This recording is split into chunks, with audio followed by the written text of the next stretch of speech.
last week. Josh Jacobs of the Las Vegas Raiders. He is not going to report to training camp without a new deal. Jacob, the deadline to sign franchise tagged players is Monday in 2 days. So if these guys don't get contracts done, it's almost guaranteed Josh Jacobs isn't showing up. Saquon Barkley isn't showing up. So what do you think about Josh Jacobs, the number one running back in football last year in terms of the NFL? And I think he was inside the top 5 for fantasy.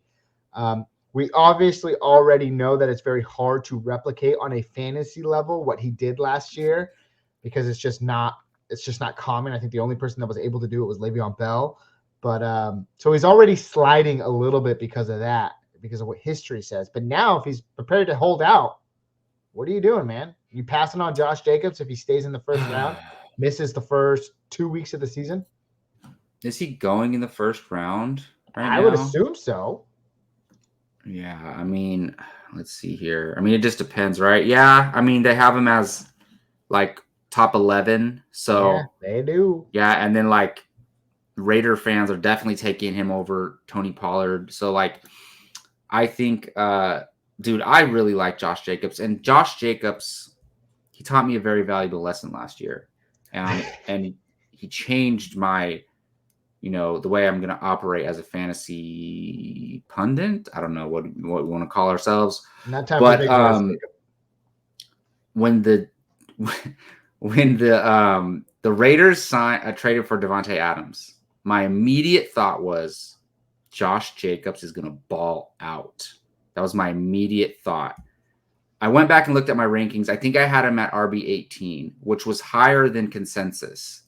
And one of the higher rankings that was out there last year. I should have ranked him higher but the thing is I let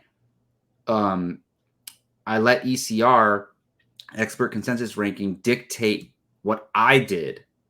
Like I was like, I can't have Josh Jacobs too high because everybody else says he's like RB 24. And I'm like, no, I need to go with my gut feeling and rank these players what I believe.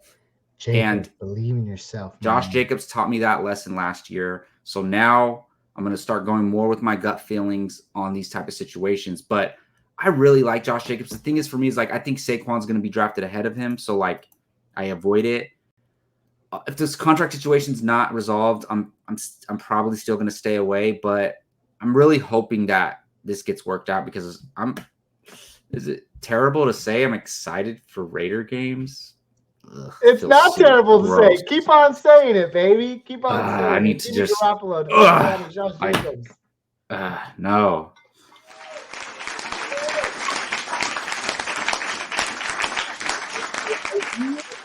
Games in 2023. Let us know down in the comments. We appreciate it so much.